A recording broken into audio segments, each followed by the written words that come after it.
Em 2111, vamos descobrir os últimos progressos na ciência e na tecnologia. Vamos lá? Veremos como a vida será dentro de um século. É realmente incrível. Será que a ciência poderá criar uma raça nova de super-humanos? Iremos de férias para o espaço? Nossa! E os robôs irão nos ajudar com as tarefas cotidianas? Ou algum dia terão o controle da Terra? Meu nome é Idze Dukiewicz e convido você para ver comigo a 2111.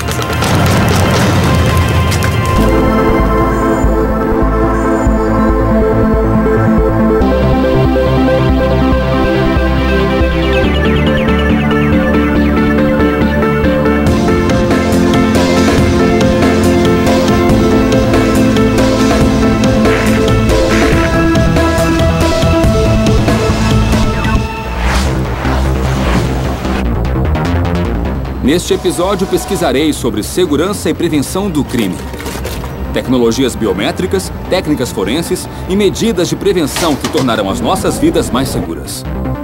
Nessa busca, contarei com futurólogos, especialistas que se dedicam a pensar e estudar como a ciência transformará as nossas vidas.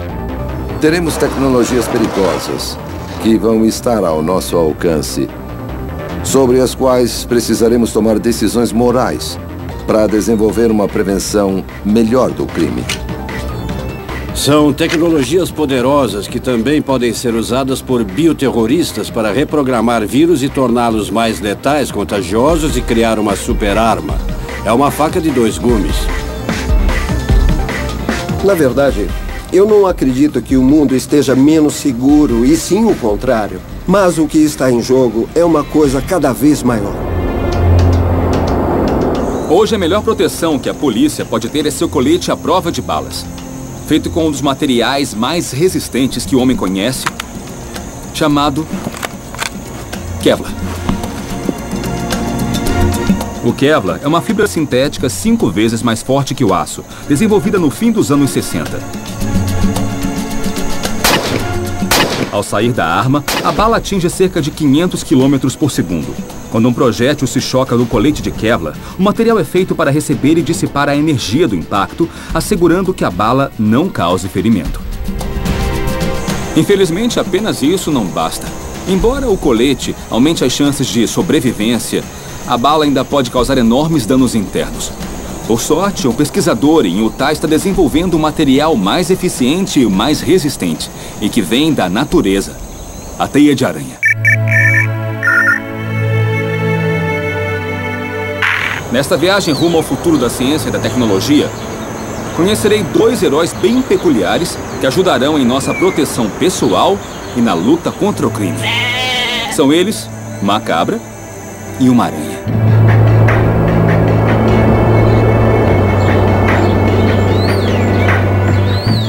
Aqui, onde parece ser uma fazenda normal, o professor Randy Lewis vai me explicar do que se trata este novo material. Como vai? Bem, é um prazer conhecê-lo. Randy, o que nós temos aqui? Essa é a estrela do nosso esforço, é uma aranha de seda de ouro. E é a que usamos para a maioria dos estudos sobre a seda de aranha. É uma aranha bem grande. Sim, ela é grande e também muito tranquila. E eu posso tocá-la?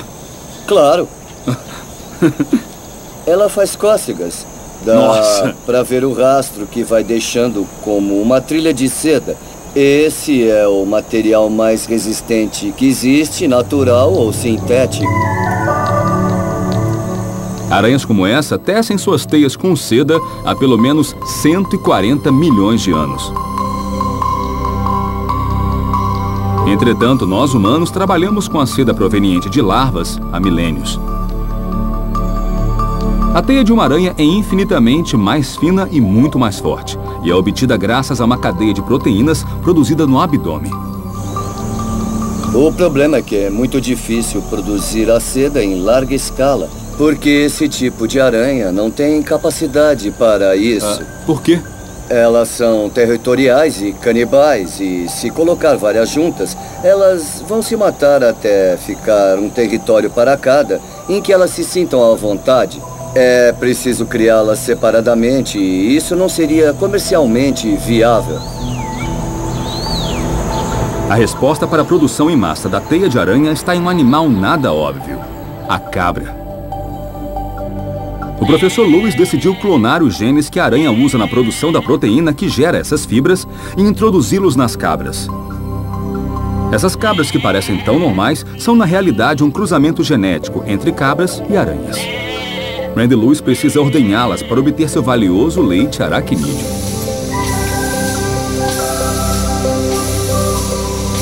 Esse é o leite que tiramos das cabras. Como pode ver, parece leite comum. Ele não tem nada de diferente, exceto a proteína extra de aranha que contém. Então, como é o processo de extrair a proteína e obter a teia? Nós levamos esse leite ao laboratório e processamos para purificar a proteína da seda da aranha. Então, a transformamos em fibra. Para ver como Randy Lewis e sua equipe extraem a proteína do leite, temos que deixar a vida tranquila da fazenda e ir até a cidade de Utah, onde a equipe de pesquisadores transforma o leite de cabra em teia de aranha.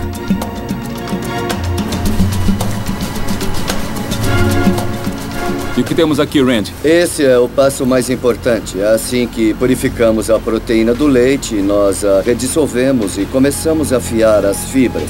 Essa máquina é muito simples. Introduzimos uma seringa com a velocidade de extração controlada.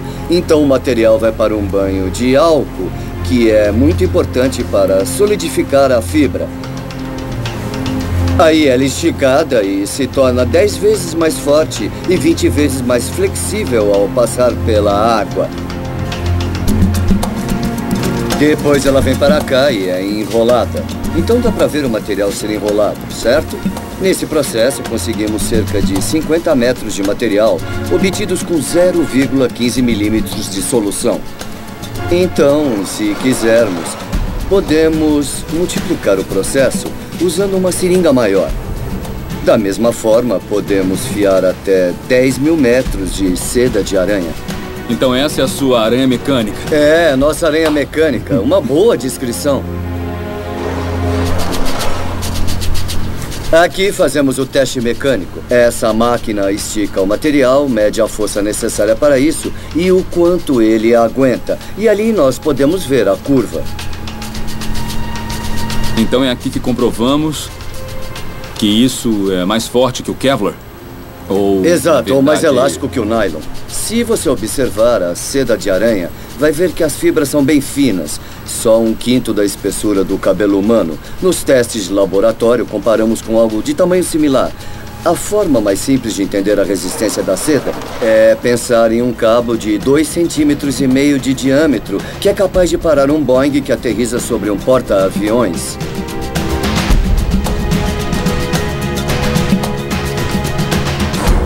Aqui dá pra ver como é resistente, mas no mundo real, como é que nós podemos testar? Nós temos uma série de materiais nos quais podemos atirar com um rifle calibre 22. É mesmo? Podemos voltar à fazenda para fazer alguns testes, tá bem? Tá, então vamos lá. Certo. Legal.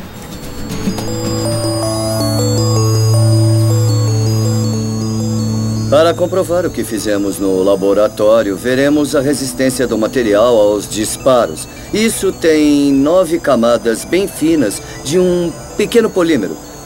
Vamos comparar a outro igual, só que desta vez com uma lâmina fina de seda de aranha entre uma camada e outra.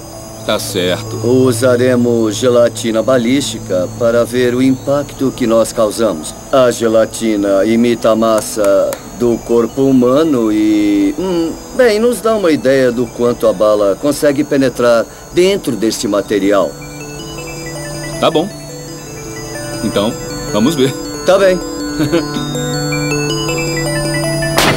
Nessa imagem é possível vermos o disparo. A bala atravessa o material e entra na gelatina. O que aconteceu, Randy? Aqui nós vemos que a bala perfurou a gelatina e ficou cerca de 2 centímetros da base. Então ela penetrou e avançou em torno de 10 centímetros e ficou lá dentro. Agora testaremos o mesmo polímero, mas com a proteína de seda entre as camadas.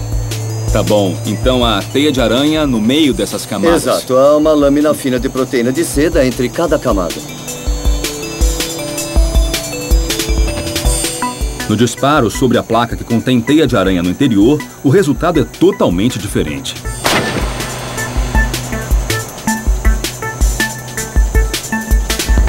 Podemos ver que a bala ricocheteou sobre a lâmina de seda. Nossa! É incrível! Então, se a bala não está aqui e ela ricocheteou, deve estar caída no chão, né? Sim, ela deve estar por aqui. Nossa! Opa, olha lá. Achou? Olha aqui, aqui está a bala. A resistência e a elasticidade da teia de aranha são enormes. A teia é mais forte que qualquer material conhecido pelo homem. Acho que na área de defesa será usada em estruturas de proteção e haverá inúmeras aplicações como essa. Quando a teia manufaturada de aranha for produzida em massa, poderá ser revertida em qualquer coisa. E tudo isso temos que agradecer à aranha e à cabra. Eu tenho certeza de que uma das coisas que mudará radicalmente em poucas décadas é a genômica sintética, que nos permite programar as células. Por exemplo, se você quiser iluminar sua cidade, por exemplo, você pode criar uma árvore, pegar alguns elementos de um vagalume, juntar e então programar esses elementos todos para obter árvores que brilham no escuro. Mas as cabras e as aranhas não são os únicos animais que prometem nos proteger no futuro.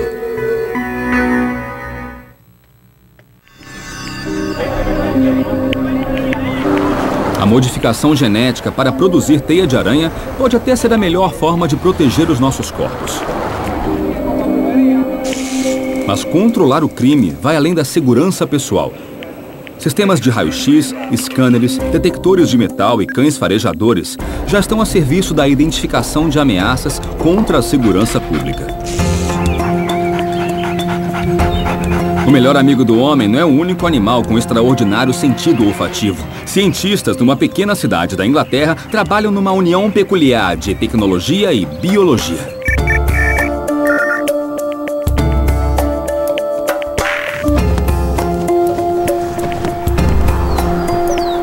Na Grã-Bretanha, a 1 hora de Londres, o grupo de pesquisas InSentinel está treinando abelhas na luta contra o crime. O projeto consiste em prepará-las para serem abelhas farejadoras. As abelhas se diferenciam na natureza pelo olfato e pela memória, o que as ajuda a encontrar e recordar onde acharão o néctar das flores. Os cientistas da InSentinel decidiram utilizar essas capacidades para criar um sistema eficiente de detecção olfativa para substâncias ilegais. Abelhas são extremamente sensíveis. Conseguem detectar até 78 partes por trilhão. São tão boas ou melhores que cachorros. 78 partes por trilhão só para ter uma ideia, por exemplo, é como uma gota de água em 20 piscinas olímpicas. É muita coisa. Essas abelhas são criadas em colmeias como quaisquer outras, mas não preparadas para produzir mel. São treinadas em laboratório para serem as próximas ferramentas na prevenção do crime. Treinar uma abelha, ao contrário do que parece, é simples, até mais do que um cachorro. Treinar um cachorro leva 6 meses. E, nesse tempo, nós podemos treinar 432 mil abelhas. Treinar uma abelha não leva mais que um dia. Tecnicamente, apenas 6 segundos. Elas são resfriadas e colocadas em estado latente para facilitar a manipulação.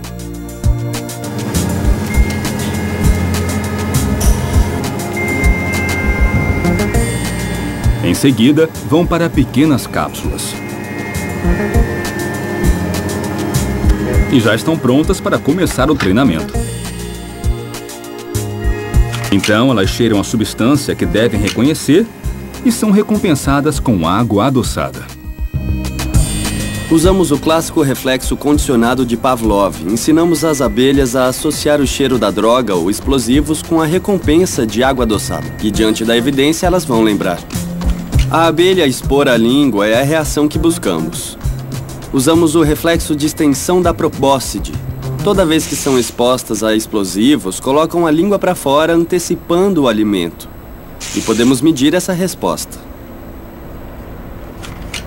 O que poderia ter sido apenas um experimento sobre o comportamento dos insetos se transformou num mecanismo de controle da segurança. Para isso, foi preciso desenvolver um dispositivo eletrônico que registra a reação das abelhas perante a substância para a qual foram treinadas. Na verdade, a solução que encontramos foi fazer um recipiente que contém fotodiodo. Então, usamos um pequeno detector infravermelho.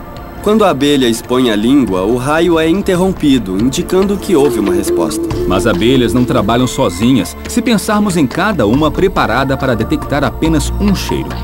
Temos mais de uma abelha no detector para poder diferenciar entre diferentes tipos de drogas e explosivos. São 6 cartuchos com 6 abelhas no detector. Um é sempre para controle, para garantir que não é uma resposta automática. As outras são para 5 compostos diferentes. Podemos detectar cocaína, heroína, DNT, TNT e qualquer outra substância. Veremos um teste com as abelhas em ação. Certas substâncias foram colocadas nas bagagens para comprovar a efetividade do treinamento. Dentro da máquina há cápsulas de 6 abelhas.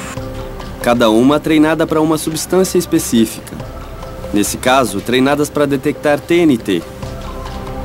Vamos examinar cada mala para saber se há alguma coisa. O dispositivo mostra as substâncias procuradas e cada uma das 6 abelhas treinadas. O verde indica a presença e o negativo aparece em vermelho. O que se espera é a coincidência entre todas as abelhas perante uma substância ilegal. As abelhas são insetos com mais de 1000 anos de evolução. A natureza as transformou em um sensor superpoderoso. Com um sensor artificial, desenvolvido pela ciência, moldamos a abelha para uma tarefa específica. É muito complexo detectar compostos orgânicos voláteis. E animais são condicionados a detectar substâncias para sobreviver. Para a ciência alcançar essa complexidade, seria bem trabalhoso e levaria muito tempo, talvez décadas ou talvez séculos. Até agora, é impossível desenvolver uma máquina na mesma escala de complexidade e sensibilidade que um organismo biológico. Mas com certeza as forças de segurança irão se unir a estas pequenas companheiras, as abelhas. A nanotecnologia ultrapassa os limites da biologia, que poderá ser reprogramada. Esse é o nosso futuro.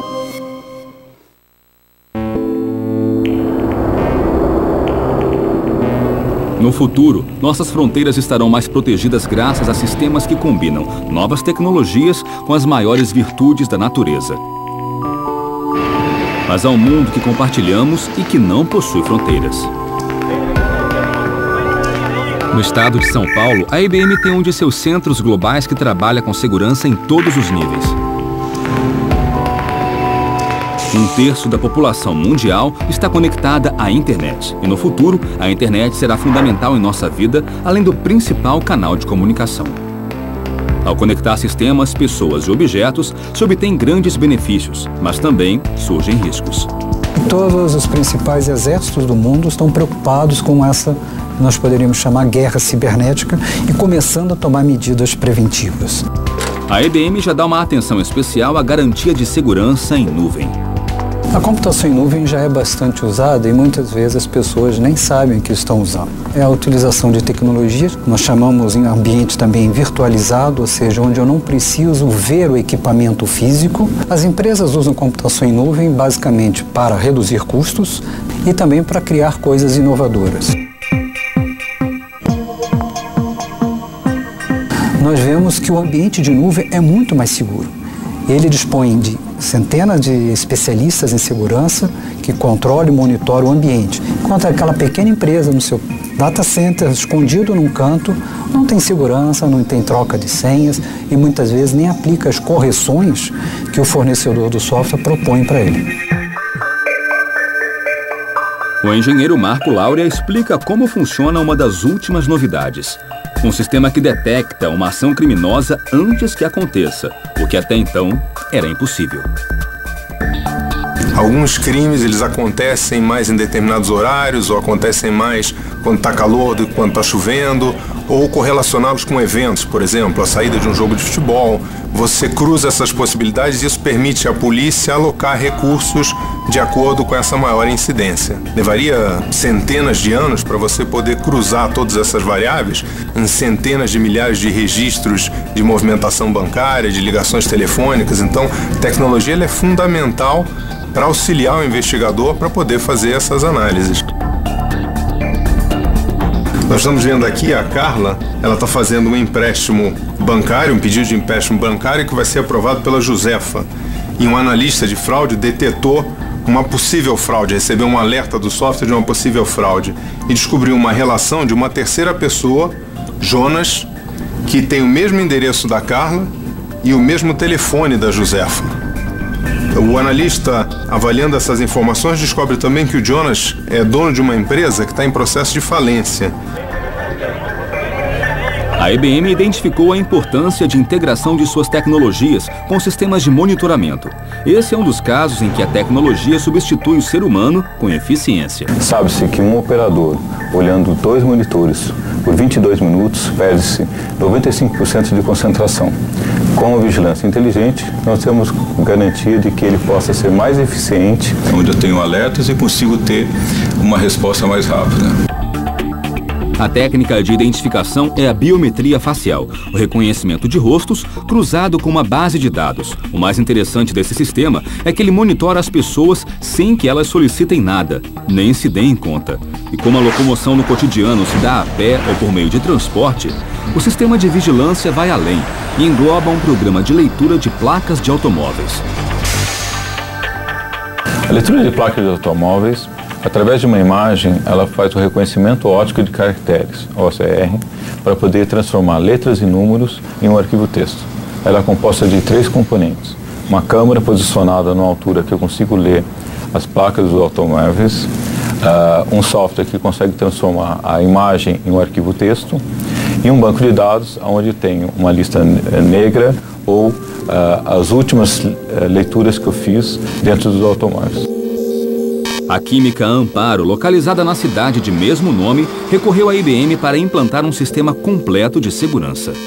A vigilância inteligente mudou vários aspectos da Química Amparo. Inicialmente mudou o comportamento dos operadores de câmeras da empresa, pois em caso de necessidade de uma auditoria posterior, é muito mais confiável, permitindo identificação de faces, placas, objetos que possam ser oportunamente pesquisados a fim de uma solução compatível com a necessidade da empresa. Sua identificação, por favor. Obrigada. Então, nesse momento, eu já estou cadastrado e vou tentar burlar o sistema, entrando com outro número de documento.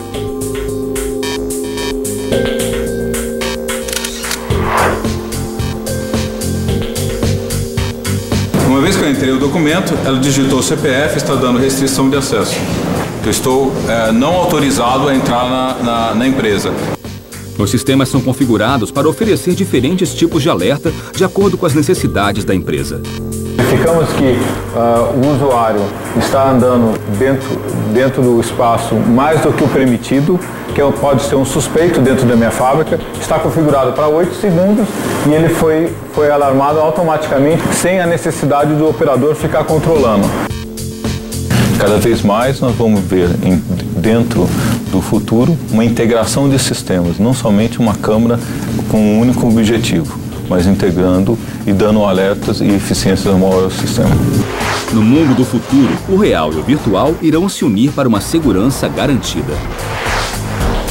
Será uma evolução. Pensem na inteligência artificial como preditiva. Poderemos prever um crime, prevenir antes que o delito seja cometido, prevenir antes que roubem um banco ou que alguém seja ferido, incorporar a tecnologia de drones, de vídeos e também de ecolocalização. Vai resultar em um mundo completamente diferente. Vivemos em um mundo interconectado. Estar conectado já faz parte da nossa vida, mas será ainda mais. A nuvem é o espaço de armazenamento que possibilita a pessoas e empresas não se preocuparem com o local onde guardar suas informações virtuais. Para garantir que a nuvem seja segura, os softwares não podem ser vulneráveis. Para prevenir esses riscos, a IBM criou o X-Force, uma divisão que analisa constantemente as ameaças da rede. O X-Force conta com uma base de 60 mil brechas de segurança. Esse sistema mantém a base atualizada com um programa de verificação global e barreiras para spams internacionais. A IBM acredita que o X-Force seja a melhor solução para a segurança na nuvem, hoje e no futuro que ainda está por vir.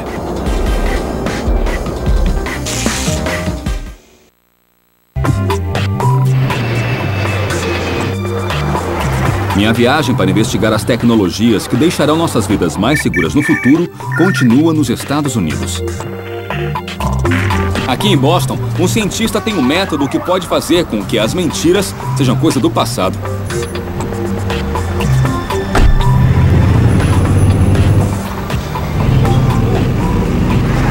O Dr. Stephen Laken afirma que mentiras podem ser diagnosticadas como doenças. Não no sentido patológico, mas graças a análises médicas. Baseado nessas premissas, ele criou um detector de mentiras com 97% de efetividade comprovada. Através da imagem por ressonância magnética, mentiras podem ser detectadas. Mais de 50 publicações na literatura científica demonstram que quando as pessoas mentem, há mais atividade cerebral do que ao dizerem a verdade. Então, é mais difícil mentir do que dizer a verdade. É necessário controle para suprimir a resposta honesta, transmitir algo falso e ainda ser convincente. Vemos que áreas bem específicas do cérebro são mais ativadas quando alguém mente do que quando ela está dizendo a verdade. O detector de mentiras, conhecido popularmente, analisa o medo ou o estresse, mede reações corporais, frequência cardíaca, pressão arterial, frequência respiratória e transpiração. Também é possível medir a dilatação das pupilas de pessoas interrogadas, respostas físicas a estímulos emocionais. Mas as emoções podem ser fingidas. Ao perguntar se consigo controlar as respostas ao estresse, é claro que sim. Eu poderia pôr um alfinete em meu sapato, pressioná-lo e poderia morder a minha língua e controlar a respiração, fazer muitas coisas que podem mudar as respostas ao estresse, mas eu não posso fazer nada que mude a minha resposta cerebral. E nesse caso, pela primeira vez, estamos vendo a resposta neural, o que acontece no cérebro e como ele reage quando a pessoa responde às perguntas, sendo sincera ou não. Verei se podem mesmo entrar na minha mente. Vou enfrentar o novo detector de mentiras. Agora vem a parte da mentira. Tenho que escolher entre isso ou isso e depois negar que eu peguei um dos dois. Vou pegar o relógio e mentir sobre ele. Essas são as perguntas que você vai ver no monitor. Algumas são o que chamamos de perguntas neutras. Não apontam emoções. São coisas bem diretas. Outras perguntas são o que chamamos de controle e são as que talvez indiquem algo de resposta emocional, como você já fez alguma coisa imoral, alguma vez você mentiu a um ente querido. São coisas que a maioria de nós já fez, mas não temos orgulho de admitir, sabe? Pode ver as perguntas sobre o anel e o relógio. Você pegou a aliança, a sua resposta vai ser... Não. Não. E pegou o relógio, a sua resposta vai ser... Não. As perguntas são simples, respondidas com um sim ou um não. Elas vão aparecer numa tela à minha frente e eu responderei usando um aparelho. Com o indicador respondo sim e com o dedo médio, não. Será que as mentiras vão aparecer? Em poucos segundos, ouvirá a máquina se preparando. Depois, vai ficar em silêncio por alguns minutos e começará a sequência de perguntas, ok?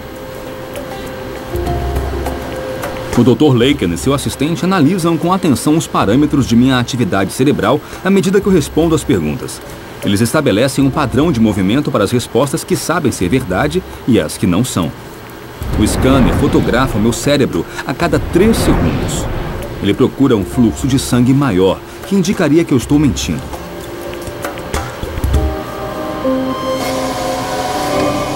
O teste acaba. Chegou o momento da verdade, mas agora para o novo detector de mentiras. Essas são todas as perguntas que fizeram sobre o anel, sobre o relógio, as neutras, as de controle, e essa grande lista aqui mostra o resto das perguntas, certo? Aqui vemos a resposta cerebral, as perguntas sobre o anel comparadas do relógio. E as áreas em laranja e vermelho mais ou menos ativas em certas partes. Lembra que quando as pessoas mentem, a atividade cerebral aumenta? Isso mostra que houve bem mais atividade nas perguntas do relógio do que nas do anel. E ao escanear isso, ao observar a parte superior e inferior, pode ver que há mais atividade relacionada ao relógio do que a do anel. E quando olhamos para isso, podemos dizer que sabe do relógio e que está mentindo sobre ele. Então, diria que eu peguei o relógio. Diria que pegou o relógio. Eu sou um péssimo mentiroso. Tá aqui o relógio. Parabéns. Obrigado. Para o Dr. Lacan, um futuro mais justo nos aguarda se formos capazes de detectar mentiras. E a evolução do novo detector tem tudo para ir além. Esse tipo de imagem cerebral prediz se alguém pode ter determinado comportamento no futuro ou não. E também assusta pensar que uma pessoa pode ser escaneada. E com isso mostrar que é propensa a realizar uma ação no futuro. Esse tipo de tecnologia é possível. No futuro poderemos investigar o cérebro de alguém, ver as conexões e os padrões de informação armazenados no córtex cerebral, ver as ideias que tem, as lembranças, toda a personalidade. Acho que é uma tecnologia perigosa. A capacidade de nossa mente de se autoassediar ou coisa assim.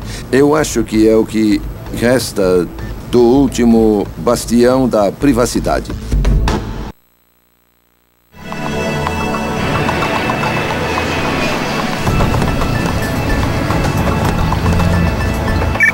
A próxima pista me leva para São Paulo, a maior cidade da América do Sul. Desde 2011, as forças de segurança incorporam uma nova ferramenta contra o crime. Um dos maiores problemas para a polícia hoje em dia são lugares como esse, estádios lotados com milhares de fanáticos. O Brasil é um país que se prepara para 2 grandes eventos esportivos e a chegada de muita gente. Por isso, profissionais da segurança e cientistas locais desenvolvem dispositivos com tecnologia não letal.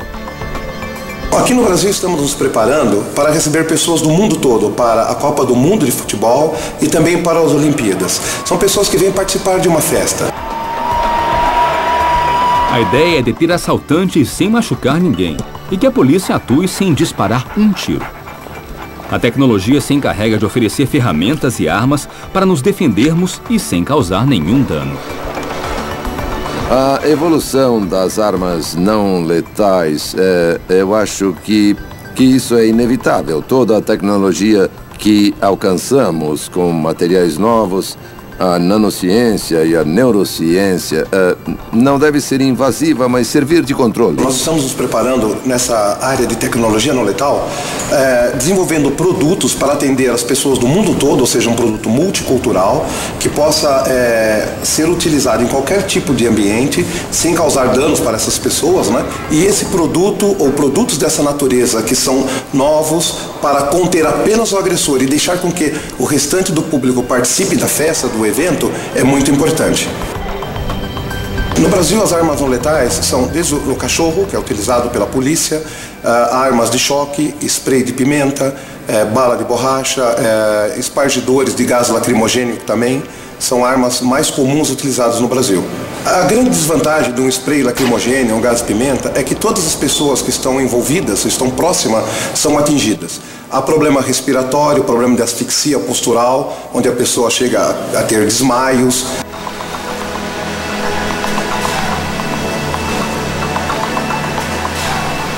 Após 5 anos, esta empresa brasileira desenvolveu e lançou no mercado um spray único no mundo que permite incapacitar agressores e ainda deixá-los marcados por 48 horas. Com a necessidade de atingir os anseios dos direitos humanos, é necessário que as armas não letais sejam cada vez menos ofensivas e mais eficientes, ou seja, preservar a vida do agressor, a sua integridade e também contê-lo. Esse produto foi desenvolvido com o objetivo de atender um buraco, uma lacuna que existia entre o spray de pimenta e a verbalização. O profissional, depois que ele verbaliza com o agressor, ele não tinha mais nada a não ser um spray de pimenta, por exemplo, ou outros produtos de maior potencial agressivo. Então, através de óleo vegetal e resina, que é uma cola, não tóxicas, biodegradáveis, nós desenvolvemos esse produto.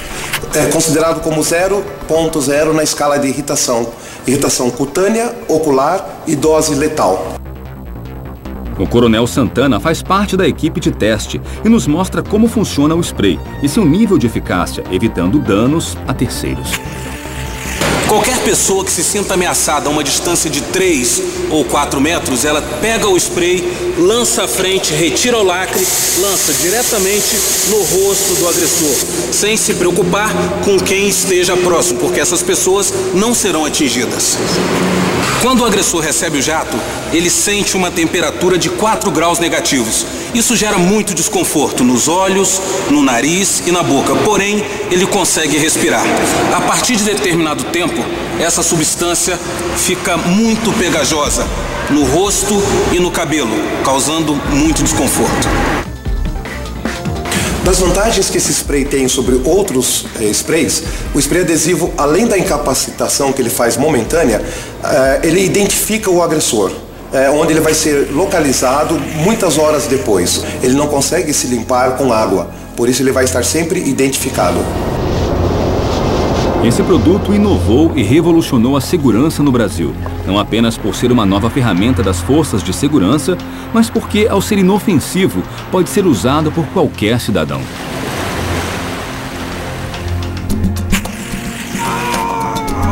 No Brasil, as armas não letais são utilizadas por profissionais de segurança pública ou privada, as polícias. No Brasil, uma pessoa comum não pode adquirir armas não letais. Esse produto foi desenvolvido para qualquer tipo de pessoa. Seja um idoso, seja um policial, uma pessoa comum pode usar esse produto. Ele vai conseguir o efeito de imobilizar essas pessoas temporariamente e poderá sair do local. Acho inevitável o uso cada vez maior de armas não letais, principalmente em um mundo com 2 milhões de pessoas a mais. No futuro, as armas não letais terão cada vez mais a qualidade de minimizar os problemas físicos do agressor, cumprir a lei e atender os direitos humanos. Esse é o nosso objetivo. Coisas simples, como os sons agudos ou aqueles cheiros repugnantes, acabarão sendo usados na guerra, no lugar de balas. Sei que parece ficção científica, mas acredito em um futuro assim, e a importância disso seria poder acabar com uma guerra em um instante.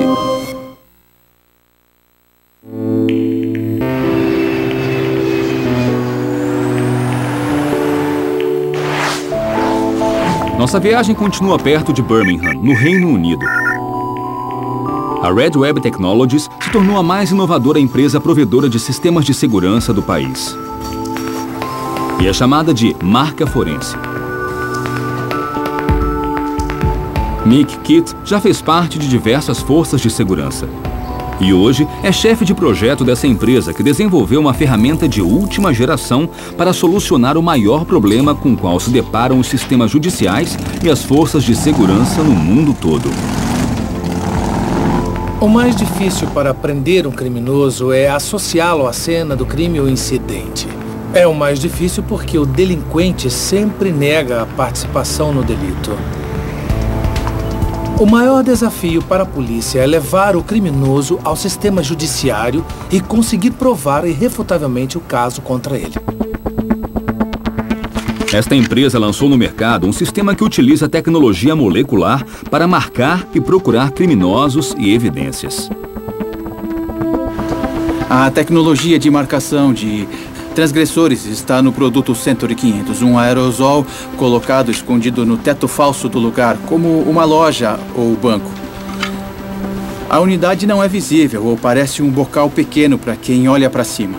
Os delinquentes não sabem o que é. Se invadirem um lugar ou qualquer instalação, ficarão marcados com uma substância liberada por um botão de pânico, por um chaveiro que os funcionários podem ter para ativar o sistema.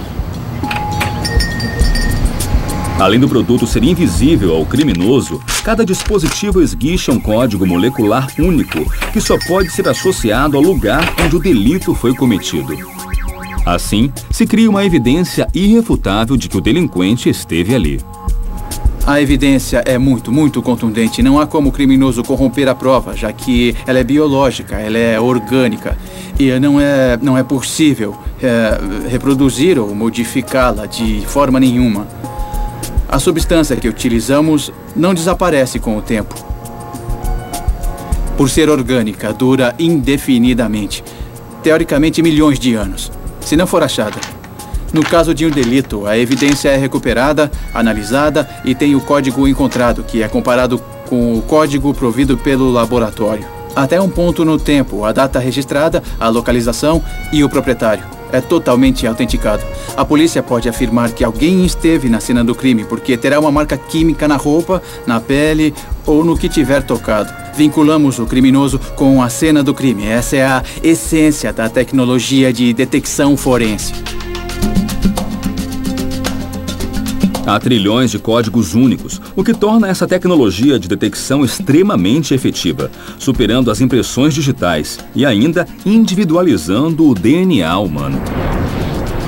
Se a polícia tem uma ferramenta que permite associar imediatamente o delinquente à cena do crime, quimicamente e de modo forense, nós ajudamos a todos aqueles que estão do lado certo da lei. O produto foi testado no tribunal em ocasiões em que os criminosos negaram e depois foram condenados.